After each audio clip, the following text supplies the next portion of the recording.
अब तक नील को किट्टू पर बहुत तरस आता था, पर वह कुछ कर नहीं सकता था। वह बस किट्टू को काम करते हुए देख सकता था।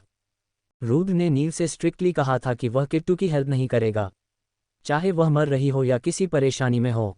वो कभी भी किट्टू के करीब नहीं जाएगा और ना ही उसकी मदद करेगा। इसलिए नील किट्टू से ना ही बात करता था और ना ही उसकी कोई हेल्प करता था। और फिर देखते ही देखते पूरा 1 महीना बीत गया। अब आगे। इस बीच रुद्र के दादा दादी ने रुद्र को कई बार किट्टू को लेकर घर आने के लिए कहा, पर रुद्र हर बार टालता रहा। किट्टू अपने शरीर से ज़रूरत से ज़्यादा काम करती थी। किट्टू धीरे धीरे कमज़ोर होने लगी थी, लेकिन रुद्र को इस बात का कोई फर्क नहीं पड़ता था। किट्टू सारा काम इतने अच्छे से करती कि रुद्राक्ष को उसके काम में कमी निकालने का मौका ही नहीं मिलता था। एक दिन जब रुद्र शाम को ऑफिस से फार्म हाउस आया, उसने नील और किट्टू को गार्डन में एक साथ खड़े देखा। वो दोनों एक दूसरे से पानी का पाइप छीन रहे थे और किट्टू थोड़ा मुस्कुरा भी रही थी। रुद्र ने शादी के बाद पहली बार किट्टू को मुस्कुराते हुए देखा था। रुद्र तो एक सेकंड के लिए उसकी मुस्कुराहट में कहीं खोसा गया, लेकिन अगले ही पल उसे गुस्सा आ गया और फिर रुद्र बिना कुछ सोचे समझे उसके पास गया और किट्टू को एक चांटा मार दिया और गुस्से में नील की तरफ देखा और उसे घूरते हुए कहा, तुम मेरे बॉडीगार्ड हो तो बॉडीगार्ड बनकर रहो, और अगर तुम अब से मेरी बीवी के आसपास भी नजर आए तो तुम्हारे लिए अच्छा नहीं होगा। नील रुद्र को कुछ बताना चाहता था, लेकिन रुद्र की बात सुनकर उसने अपनी नज़रें नीचे कर ली और वह चुपचाप गार्डन के दूसरी तरफ चला गया। रुद्र ने गुस्से में किट्टू की बाजुओं को पकड़कर उसे उठाया और लगभग घसीटते हुए हॉल में ले आया। फिर उसने किट्टू को धकेलते हुए कहा, मैंने तुम्हें मुंह नहीं लगाया तो तुम नील को बहकाने लगी। ये सुनकर किट्टू ने रोते हुए ना में सर हिला दिया। उसके बाद रुद्र ने गुस्से में कहा, मेरे जूते उतारो। किट्टू ने बिना कुछ कहे चुपचाप रुद्र के जूते उतार दिए। किट्टू अपने आंसू कंट्रोल कर रही थी, पर फिर भी उसके आंसू रुक नहीं रहे थे। फिर रुद्र ने गुस्से से किट्टू के बालों को पकड़ लिया और उसे उठाते हुए कहा, तुम्हारी औकात एक नौकर से ज़्यादा नहीं है और आज के बाद तुम मुझे नील के आसपास भी मत दिखाना। इतना कहकर रुद्र चला गया। रात को किट्टू ने डिनर तैयार किया। नील और रुद्र दोनों डाइनिंग टेबल पर बैठ गए। नील ने अपनी प्लेट लेकर उसमें खाना सर्व किया और गार्डन में चला गया। रुद्र ने भी उसे नहीं रोका। किट्टू ने भी अपना खाना सर्व किया और किचन में चली गई। तीनों ने अलग अलग खाना खाया और फिर अपने अपने कमरे में चले गए। किट्टू अपने कमरे में आकर रोने लगी। फ्लैशबैक। किट्टू और रुद्र की शादी से पहले। सोमनाथ गुस्से में किट्टू से बोले, किट्टू, रुद्र तुमसे शादी प्यार करने के लिए नहीं कर रहा, वो अपना सारा गुस्सा तुम पर निकालेगा। अगर तुमने उसकी बातें नहीं मानी या कोई गलती की तो वो तुम्हें यहाँ छोड़ देगा। तभी शांता ने किट्टू की कलाई को मोड़ते हुए कहा, और अगर रुद्र ने तुम्हें यहाँ छोड़ दिया तो मैं तुम्हारी हालत मौत से भी ज़्यादा बदतर कर दूंगी। फिर सोमनाथ जी भी गुस्से में बोले, रुद्र को मौका मत देना कि वो तुम्हें यहाँ छोड़कर चला जाए, क्योंकि अगर तुम यहाँ आई तो मैं भी तुम्हें इस घर में नहीं रखूंगा। Flashback and. किट्टू ने अपनी बंद आंखें खोली और फिर वो रोते रोते सो गई। आज रात रुद्र को भी नींद नहीं आ रही थी। उसे पता था कि उसने किट्टू के साथ गलत किया है। वो बेचैन हो रहा था। फिर वो उठा और किट्टू के कमरे में चला गया। रुद्र ने देखा तो किट्टू सोते हुए भी सुबक रही थी। चांटे का निशान अब भी उसके गाल पर था। रुद्र मन ही मन खुद से उदास होकर बोला, चली क्यों नहीं जाती तुम इस नर्क से? क्यों मुझे डेविल बनने पर मजबूर कर रही हो? मैं तुम्हें अपने बदले की आग में झोंक दूंगा और मुझे तुम पर बिल्कुल तरस नहीं आएगा और तुम मेरा टॉर्चर सह नहीं पाओगी। मर जाओगी तुम किट्टू। फिर उसने किट्टू को ब्लैंकेट से कवर किया और ना चाहते हुए भी उसके थप्पड़ वाले गाल को किस करके अपने कमरे में आ गया। एक हफ्ते बाद आज रात रुद्र जब घर आया तो उसके साथ एक लड़की भी थी।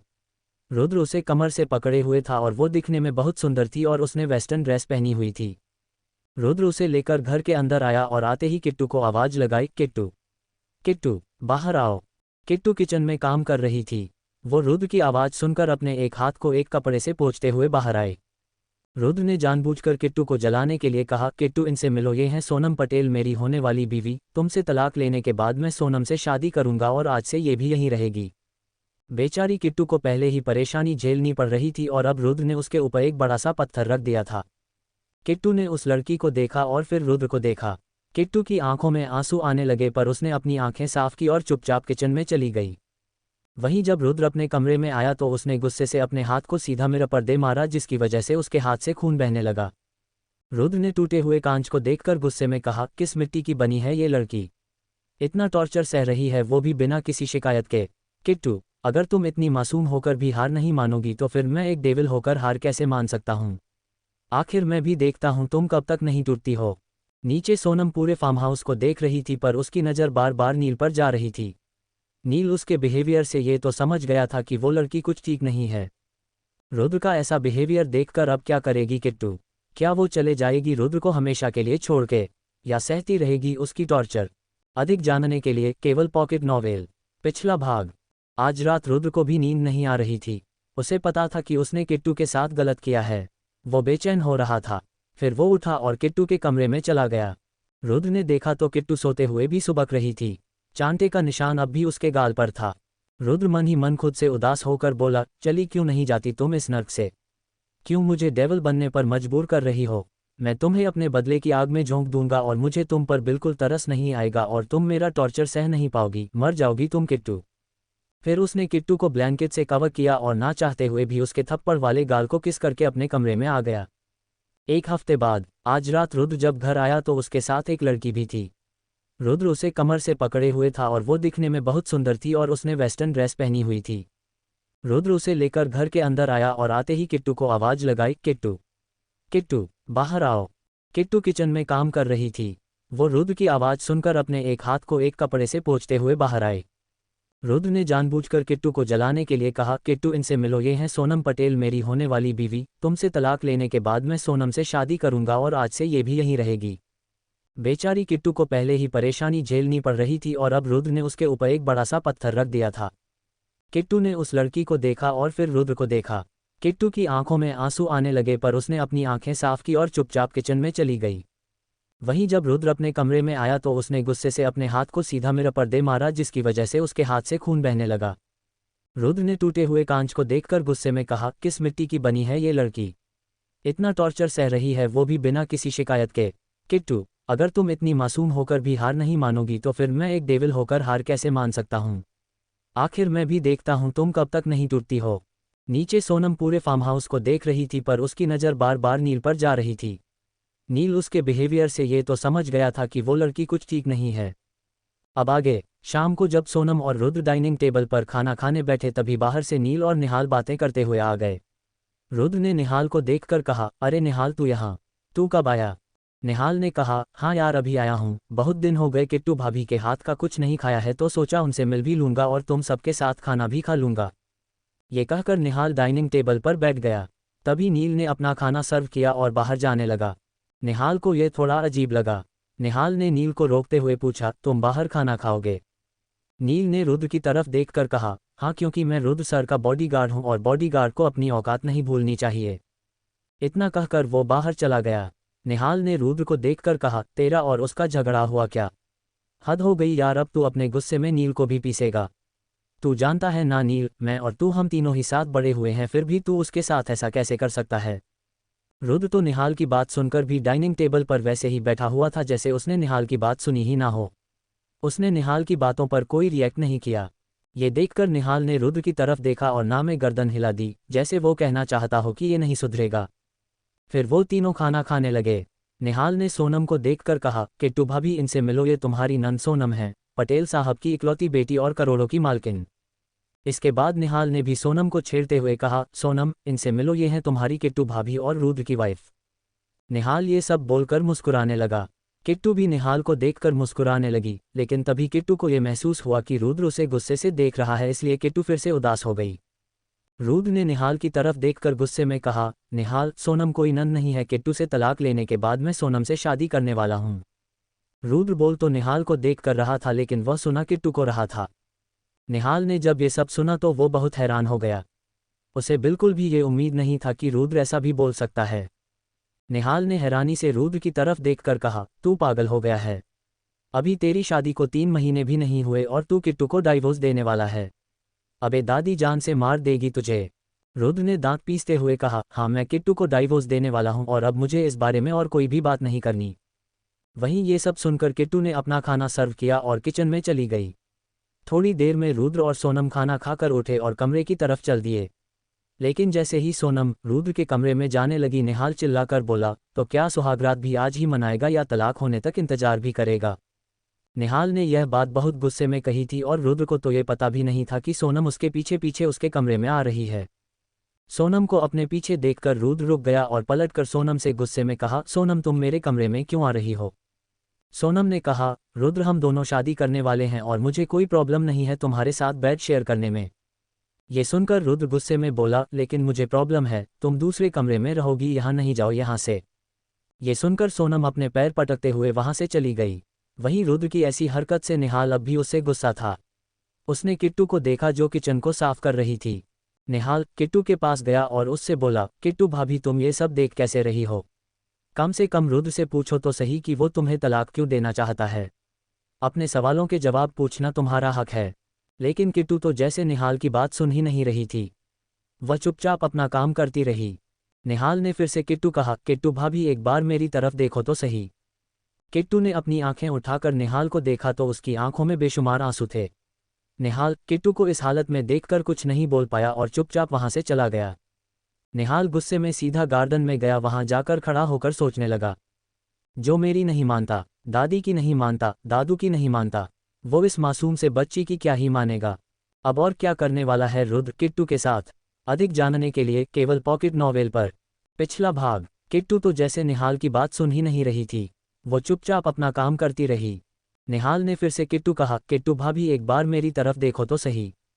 किट्टू ने अपनी आंखें उठाकर निहाल को देखा तो उसकी आंखों में बेशुमार आंसू थे।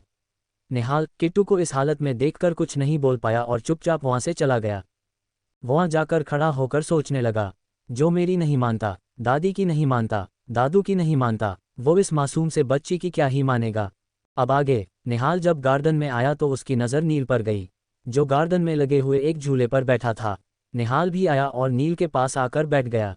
तभी निहाल ने नील से पूछा, तेरे और रुद्र के बीच लड़ाई हुई है? नील ने सामने की तरफ देखते हुए सीरियस टोन में कहा, हम। निहाल ने हैरान होते हुए पूछा, लेकिन क्यों, किस बात पर? नील ने एक लंबी सांस ली और फिर बोला, वो इसलिए क्योंकि रुद्र को किट्टू की थोड़ी सी भी खुशी बर्दाश्त नहीं होती। फिर नील ने उस दिन जो हुआ निहाल को सारी बात बता दी। तो निहाल ने थोड़ा परेशान होते हुए कहा, बस यही बाकी रह गया था। अब रुद्र ने किट्टू पर हाथ उठाना भी शुरू कर दिया। निहाल ने एक गहरी सांस लेकर कहा, मुझे तो डर है निहाल की कहीं रुद्र के गुस्से की आग में ये लड़की जल ना जाए। नील भी परेशान होते हुए बोला, निहाल रुद्राक्ष किट्टू को बहुत ज़्यादा टॉर्चर कर रहा है। जब इससे भी उसका मन नहीं भरा तो वो इस सोनम को ले आया, जो देखने से भी करेक्टलेस लग रही है। तुम्हें क्या लगता है रुद्राक्ष सोनम से शादी कर लेगा तो खुश रहेगा? बिल्कुल भी नहीं। साफ साफ दिख रहा है कि वो लड़की एक डाल पर बैठने वाली नहीं है। नील का साथ देते हुए निहाल भी उसकी हाँ हाँ मिलाते हुए बोला, पता नहीं क्या चल रहा ही इसके दिमाग में। सोनम तो वैसे भी इसे बिल्कुल पसंद नहीं है। पता नहीं क्या होगा किट्टू और रुद्र के इस रिश्ते का। रुद्र तो इस बारे में कुछ सोच भी नहीं रहा है, उसका तो बस एक ही मकसद है, सोमनाथ से बदला। फिर चाहे रुद्र को इसके लिए कुछ भी करना पड़े, वो सोमनाथ को बर्बाद करके ही दम लेगा। कुछ दिन ऐसे ही बीत गए। सोनम कभी घर रहती, कभी नील के आगे पीछे घूमती और कभी रुद्राक्ष के साथ ऑफिस चली जाती। फिर कुछ दिन बाद जब रुद्र ऑफिस जाने लगा तो किट्टू ने उसके सामने एक पर्ची दी जिस पर लिखा हुआ था, आज का राशन खत्म हो चुका है। तभी रुद्र ने कात्यायनी के हाथ में एक पर्ची देखी तो रुद्र ने वो पर्ची ले ली। रुद्र ने एक नज़र सोई हुई किट्टू को देखा, फिर उस पर्ची को पढ़ने लगा। उसमें लिखा था, रुद्र जी घर का राशन खत्म हो गया है, आप प्लीज़ मंगवा दीजिए। रुद्र ने पर्ची पढ़कर जेब में रख ली और फिर वो बिना खाना खाए अपने कमरे में चला गया। वहां से एक ब्लैंकेट लेकर आया और किट्टू को कवर कर दिया। फिर रुद्राक्ष अपने में जाकर सो गया। अगले दिन जब नील अपना खाना लेकर बाहर चला गया तो रुद्र ने अपनी जेब से नोटों की गड्डी निकालकर टेबल पर रखते हुए किट्टू से कहा, ये लो पैसे और खुद जाकर ले आना राशन। मैं कोई तुम्हारा नौकर नहीं हूं, बल्कि तुम मेरी नौकर हो, इसलिए चुपचाप पैसे उठाओ और खुद चली जाना टाइम से। इतना कहकर रुद्र ऑफिस चला गया और किट्टू ने बिना कुछ कहे पैसे लिए और बाजार चली गई। बाजार रुद्र के फार्म हाउस से 4 किलोमीटर दूर था। किट्टू ने वो रास्ता पैदल ही तय किया क्योंकि वहाँ कोई पब्लिक ट्रांसपोर्ट की फैसिलिटी नहीं थी। किट्टू ने बाजार से बहुत सारा सामान खरीदा था, जिसकी वजह से किट्टू उस सामान को ठीक से उठा भी नहीं पा रही थी। फिर भी वो कोशिश करते हुए धीरे धीरे चल रही थी। अभी किट्टू 1 किलोमीटर ही चली थी कि रात हो गई और तभी बिजली कड़कने लगी और हल्की हल्की बारिश भी शुरू हो गई, जिससे अब किट्टू का डर बढ़ने लगा। चारों तरफ खेत ही खेत थे। हवा चलने लगी, बिजली कड़कने लगी, हल्की हल्की बारिश होने लगी। किट्टू का डर भी बढ़ रहा था। किट्टू मन ही मन, अब मैं क्या करूं, जल्दी से घर कैसे जाऊं। फिर भी किट्टू हिम्मत करते हुए चल रही थी। अब बारिश तेज होने लगी। किट्टू भीग गई और ठंड से ठिठुरते हुए कांपने लगी। तभी वहां अचानक से रुद्र की गाड़ी आ गई और रुद्र का ड्राइवर गाड़ी से बाहर आया और उस ड्राइवर ने किट्टू से कहा, मैम ये सामान मुझे दे दीजिए। इस पर किट्टू ने सारा सामान ड्राइवर को दे दिया। फिर ड्राइवर ने सामान कार में रखा और किट्टू से कहा, मैम सर ने कहा है आप पैदल आ जाए। ये सुनकर किट्टू हैरान हो गई, पर वो कुछ कर भी नहीं सकती थी, इसलिए बस हाँ में गर्दन हिला दी। ये कहकर वो ड्राइवर वहां से चला गया। किट्टू बारिश में खड़ी भीगती हुई गाड़ी को जाते हुए देख रही थी। थोड़ी देर में गाड़ी किट्टू की आंखों से ओझल हो गई। किट्टू ने अपने दुपट्टे से खुद को कवर किया और धीरे धीरे चलने लगी। रुद्र अब घर पहुंच चुका था। जब रुद्र घर आया तो सोनम और निहाल भी वो आए थे। फार्म हाउस पहुंचकर ड्राइवर सारा सामान अंदर लेकर आया और किचन में रख दिया। ड्राइवर को देखकर निहाल और नील सवालिया नज़र से रुद्र को देख रहे थे, जैसे वो पूछना चाहते हो किट्टू कहाँ है। रुद्र ने सोनम को देखकर कहा, सोनम आज खाना तुम बना दो, किट्टू को आने में 2 घंटे लग जाएंगे। रुद्र की बात सुनकर नील निहाल एक दूसरे को हैरानी से देखने लगे। निहाल भी गुस्से में बोला, इतनी बारिश में कहाँ छोड़कर आ गया उसे। तेरे सीने में दिल है भी या नहीं? इंसानियत के नाते ही ले आता उसे, पता नहीं कहाँ होगी और अगर उसे कुछ हो गया तो। ये सुनकर रुद्र ने गुस्से में कहा, मेरे और मेरी बीवी के बीच में किसी को आने की जरूरत नहीं है। निहाल ने भी दांत पीसते हुए कहा, ना तू खुद जाएगा ना मुझे जाने देगा, पर रुद्र वो लड़की है, किसी ने उसके साथ कुछ गलत कर दिया तो। रुद्र को याद आया कि वो पहली बार किट्टू से मिला था तो कुछ आदमी उसके पीछे पड़े हुए थे। ये याद करते ही रुद्र को गुस्सा आ गया और वो निहाल से गाड़ी की चाबी लेकर घर से बाहर निकल गया। क्या किट्टू को रुद्र घर वापस लेकर आएगा? और क्या दादा दादी को रुद्र और किट्टू के रिश्ते का सच पता चल जाएगा? क्या निहाल रुद्र को गलतियां करने से रोक पाएगा? अधिक जानने के लिए केवल पॉकेट नॉवेल पिछला भाग। रुद्र ने गुस्से में कहा, मेरे और मेरी बीवी के बीच में किसी को आने की जरूरत नहीं है। निहाल ने भी दांत पीसते हुए जवाब दिया, ना तू खुद जाएगा ना मुझे जाने देगा, पर रुद्र वो लड़की है, किसी ने उसके साथ कुछ गलत कर दिया तो। निहाल की बात सुनते ही रुद्र को याद आया कि वो पहली बार जब किट्टू से मिला था तो कुछ आदमी उसके पीछे पड़े हुए थे। ये याद करते ही रुद्र को गुस्सा आ गया। उसने निहाल से गाड़ी की चाबी ली और घर से बाहर निकल गया। अब आगे रुद्र ने गाड़ी स्टार्ट की और किट्टू को ढूंढने निकल गया। रुद्राक्ष ने जहां किट्टू को छोड़ा था, रुद्राक्ष वहां जाकर किट्टू को ढूंढने लगा, लेकिन वहां किट्टू नहीं थी। बारिश बहुत तेज हो रही थी, बहुत जोर से हवा भी चल रही थी। उसे किट्टू कहीं पर भी दिखाई नहीं दे रही थी। अब रुद्र को कहीं ना कहीं इस बात का डर लगने लगा था कि कहीं किट्टू के साथ कोई अनहोनी ना हो जाए, और ये सोचकर रुद्र बेचैन होकर इधर उधर किट्टू को ढूंढने लगा। किट्टू को ढूंढने में रुद्राक्ष भी पूरा भीग चुका था। तभी उसे एक पेड़ के नीचे एक लड़की बैठी हुई दिखाई दी। रुद्राक्ष समझ गया कि हो ना हो ये किट्टू है। रुद्राक्ष बिना एक सेकंड भी गवाए किट्टू के पास गया। किट्टू ने अपने पतले से दुपट्टे से खुद को कवर किया हुआ था और चुपचाप पेड़ के नीचे बैठी हुई थी। अब किट्टू के अंदर इतनी हिम्मत भी नहीं थी कि वो बारिश में और चल सके। उसके होंठ ठंड से थरथरा रहे थे। रुद्र ने जब उसे देखा तो उसके हाथ को पकड़कर उसे उठाते हुए कहा, किट्टू घर चलो। रुद्राक्ष इस वक्त किट्टू पर गुस्सा तो नहीं था, लेकिन प्यार से बात भी नहीं कर रहा था। रुद्राक्ष ने जब किट्टू को बाजू पकड़कर उठाया तो उसने देखा किट्टू के हाथ में एक छोटा सा पपी है, जिसे किट्टू ने अपने दुपट्टे में छुपाया हुआ था। किट्टू ने कांपते हुए रुद्र की तरफ देखा, जैसे वह कह रही हो, क्या हम इस पपी को घर ले जा सकते हैं? इस पर रुद्र ने कोई रिएक्ट नहीं किया और किट्टू को खींचकर गाड़ी में बिठा दिया। दूसरी तरफ फार्म हाउस में निहाल ने सोनम को देखकर कहा, अंडस सोनम जल्दी खाना बना लो, अगर नहीं बनाओगी तो रुद्राक्ष का रुद्र रूप देख लोगी। सोनम तुम्हें पता है ना रुद्र को कितना गुस्सा आता है, और अगर तुमने खाना नहीं बनाया तो पता नहीं वह तुम्हारे साथ क्या करेगा। ऐसा ना हो कि किट्टू को ले आए और तुम्हें बारिश में बाहर छोड़ आए। निहाल की बात सुनकर सोनम थोड़ा डर गई। उसने मन ही मन कहा, मुझे तो खाना बनाना आता नहीं है, मैं क्या बनाऊं? यूट्यूब से देखकर कुछ बना देती हूं, कम से कम रुद्र मुझ पर गुस्सा तो नहीं होगा। फिर सोनम ने अपने मन में कहा, अंडस्को हाँ यूट्यूब पर देखकर खाना बना देती हूं, अगर नील खाएगा तो क्या पता नील मुझसे इम्प्रेस हो जाए। सोनम ने यूट्यूब से एक वीडियो निकाली और उसे देखकर कुकर में दाल चढ़ा दी। 15 मिनट तक भी कुकर में सीटी नहीं आई। सोनम ने कुकर को हिला डुला कर देखने लगी। सोनम ने कहा, ये कुकर ही बेकार है। तभी नील ने सोनम को देखा तो कहा, अंडस्को कुकर बेकार नहीं है, गैस भी जलानी होती है। सोनम ने नोटिस किया कि उसने गैस तो ऑन ही नहीं की। फिर उसने जल्दी से गैस ऑन की। सोनम नील की तरफ मुस्कुराते हुए, चलो कुछ और बनाते हैं कितना कहकर उसने सब्जी को काटना शुरू किया। नील सोनम को सब्जी काटते हुए देखकर वहां से भाग गया, क्योंकि सोनम अनानास काट रही थी। नील मन ही मन, इसे फ्रूट और वेजिटेबल में अंतर नहीं पता और ये रुद्र से शादी करेगी। सोनम ने जैसे तैसे करके रोटियां और दाल तो बना ली, लेकिन पूरे किचन का सत्यानाश कर दिया। पूरे किचन में आटा, सब्जी, दाल, चावल सब कुछ बिखेर के रख दिया। किट्टू में खाना बनाकर डाइनिंग टेबल पर रखा और फिर खुद को फ्रेश करने के लिए बाथरूम में चली गई। तब तक रुद्राक्ष की गाड़ी फार्म हाउस आकर रुकी। रुद्राक्ष ने देखा किट्टू ऑलमोस्ट बेहोश हो चुकी है।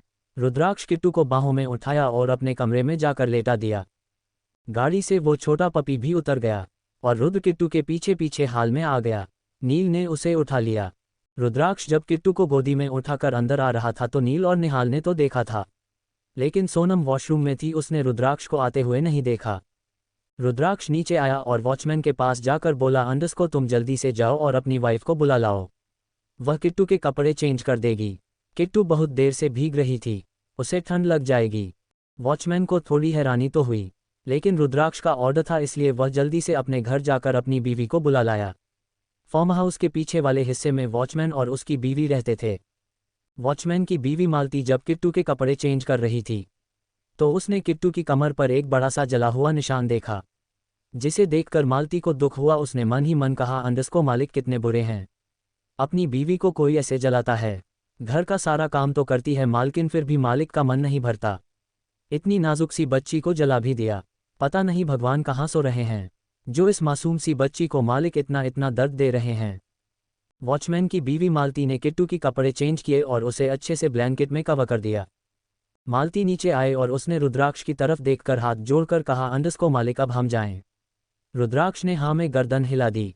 मालती चली गई। निहाल, नील दोनों देख रहे थे लेकिन दोनों ने कुछ नहीं कहा क्योंकि वह जानते थे रुद्राक्ष और किट्टू के बीच में फिजिकल कुछ भी नहीं है, इसीलिए उसने मालती को बुलाया था। रुद्राक्ष जैसा भी था गुस्से वाला, एंगल पर्सनैलिटी, ईगोइस्ट, लेकिन उसने कभी किट्टू को ना तो गलत नज़र से देखा और ना ही गलत नज़र से छुआ। अधिक जानने के लिए केवल पॉकेट नॉवेल पर पिछला भाग। मालती नीचे आए और उसने रुद्राक्ष की तरफ देखकर हाथ जोड़कर कहा, अंडस्को मालिक अब हम जाएं। रुद्राक्ष ने हाँ में गर्दन हिला दी। मालती चली गई। निहाल, नील दोनों देख रहे थे लेकिन दोनों ने कुछ नहीं कहा क्योंकि वह जानते थे रुद्राक्ष और किट्टू के बीच में फिजिकल कुछ भी नहीं है, इसीलिए उसने मालती को बुलाया था। रुद्राक्ष जैसा भी था गुस्से वाला, एंगल पर्सनैलिटी, ईगोइस्ट, लेकिन उसने कभी किट्टू को ना तो गलत नज़र से देखा और ना ही गलत नज़र से छुआ। अब आगे। थोड़ी देर में सोनम भी फ्रेश होकर आ गई। उसने रुद्राक्ष को देखा जो पूरा भीगा हुआ था। सोनम ने रुद्राक्ष से कहा, अंडस्को किट्टू को ले आए। रुद्राक्ष ने बस हाँ में गर्दन हिला दी। सोनम ने कहा, अंडस्को रुद्राक्ष जाओ, जाकर तुम भी चेंज कर लो और डिनर कर लो, मैंने डिनर बना दिया है। नील, निहाल और रुद्राक्ष तीनों डाइनिंग टेबल पर बैठ गए। तीनों ने खाना देखा तो उनकी भूख तो जैसे मर ही गई। नील ने बाउल का ढक्कन हटाया तो जली हुई दाल देखकर कहा, अंडस्को मुझे याद आया, मेरा तो आज व्रत है। इतना कहकर नील चला गया। निहाल में भी जब डिनर देखा तो कहा, अंडस्को आज मैंने भी बहुत हैवी लंच कर लिया था, भूख तो मुझे भी कुछ खास नहीं है, मैं तो बस थोड़ा सा दूध पीकर ही सो जाऊंगा। रुद्राक्ष डिनर को ऐसे देख रहा था जैसे कहना चाहता हो, दोनों कितने चालाक हैं। दोनों इस खाने को देखकर खिसक गए। अब मैं क्या करूं, ये खाना खाऊं कि नहीं? किट्टू के हाथ का खाना खा खा कर मुझे तो इस डिनर को देखकर उल्टी आ रही है।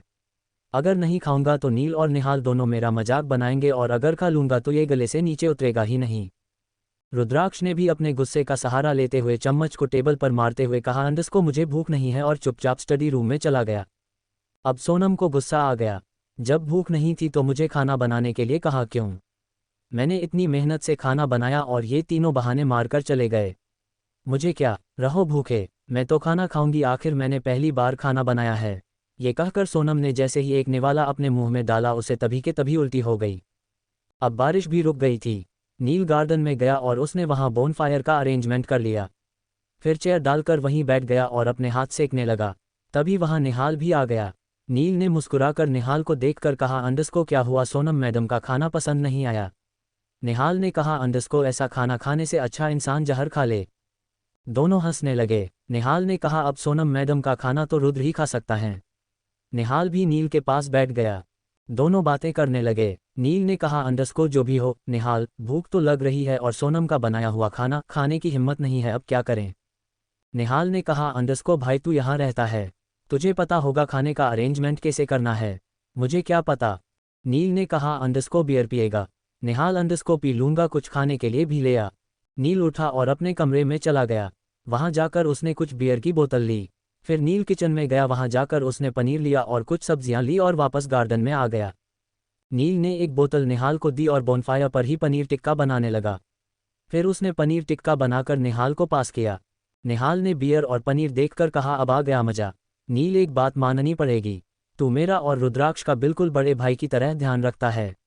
नील ये सुनकर मुस्कुरा दिया। वह दोनों बातें कर रहे थे और पीछे रुद्र खड़ा था।